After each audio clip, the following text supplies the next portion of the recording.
Acho que tive um derrame por causa da minha pressão alta, mesmo que eu não tivesse, não era, eu não fazia exames regulares para hum, dizer que estava em um nível perigoso. Ah, se eu tivesse mantido isso, talvez pudesse ter evitado ter um derrame, porque eu fazia exames e sabia que tinha pressão alta, mas não o suficiente para tomar remédios. Os fatores de risco que eu tinha eram pressão alta e histórico familiar. Agora eu sei disso porque os fatores de risco que eu tinha eram pressão alta e histórico familiar.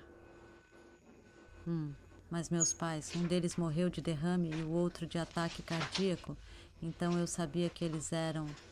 Agora eu sei que eles eram um fator de alto risco para eu ter um derrame. Bem, na verdade, eu não sabia que eu estava.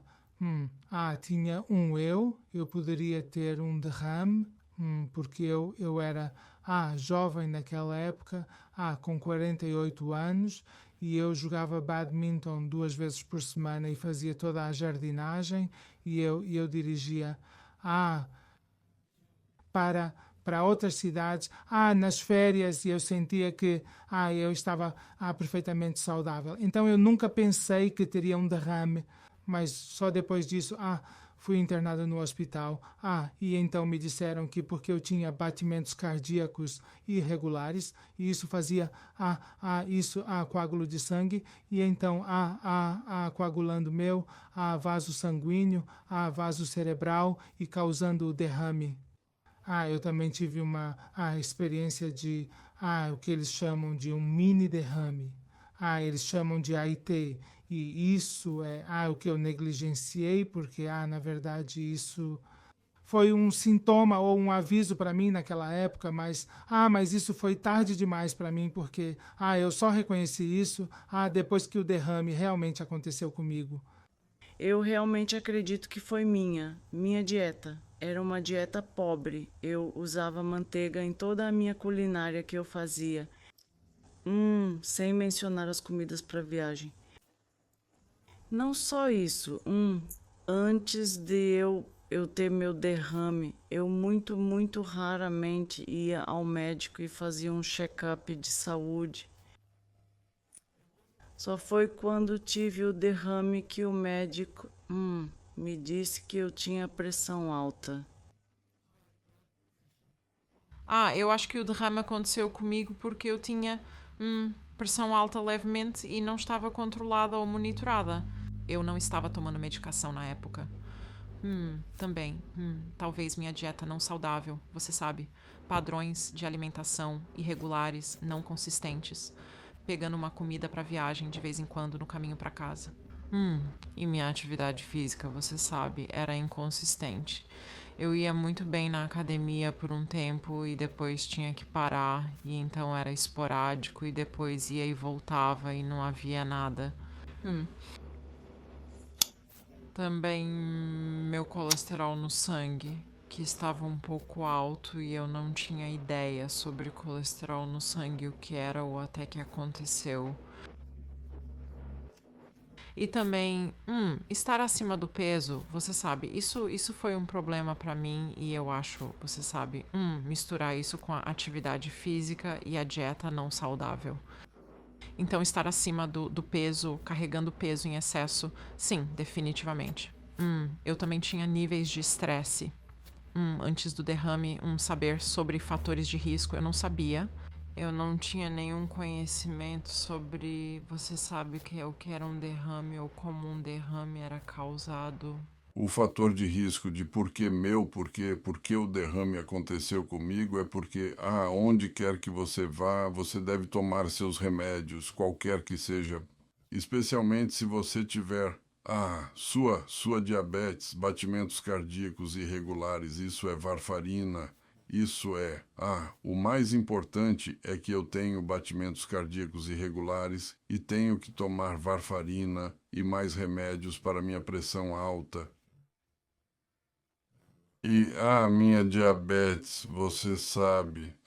E eu, muito animado para ir para as ilhas na minha viagem, eu esqueci.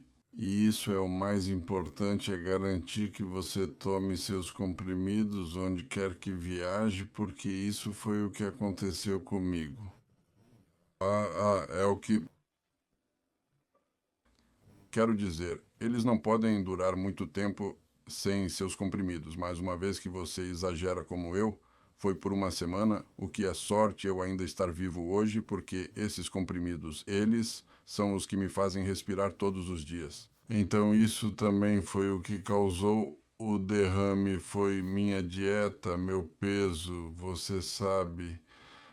Quando eu tive o derrame, eu estava com cerca de 140 quilos e agora estou com cerca de 130 ou 129. Então, lentamente. E ainda está caindo. Então, é por isso que você me vê aqui ainda falando, porque eu não deveria estar aqui realmente, mas essa é a outra coisa que você tem que cuidar, é o que você come. E veja, com minha diabetes, eu cortei o açúcar e tudo isso. Então, espero que eu esteja no caminho certo para a recuperação. Antes do meu derrame, eu diria que estava apenas em um nível de baixo risco, porque eu me exercitava e cuidava da minha dieta e eu estava recebendo tratamento regular para minhas enxaquecas. Mas foi depois que estive no hospital que descobri que meu colesterol estava alto, então eu precisava prestar mais atenção a isso. Fatores de risco. Eu tinha, antes do meu derrame, eu era um fumante pesado. Eu fumava 60 cigarros por dia. Eu fumava desde que tinha provavelmente 13 ou 14 anos. E eles simplesmente cresceram comigo. E, sim, eu estava fumando 60 por dia e não parecia muito. Eu não fumava na sala de aula, mas assim que saía, acendia um. Eu tinha colesterol alto. Eu fiz cirurgia cardíaca e no que diz respeito à atividade física, eu não suponho que fazia nada. Eu não fazia nenhuma atividade. Eu jogava sinuca e coisas assim, e isso era o limite da minha atividade naquela época. Eu tinha certa atividade com a escola. Sempre havia uma certa quantidade lá, mas fora isso não havia atividade nenhuma.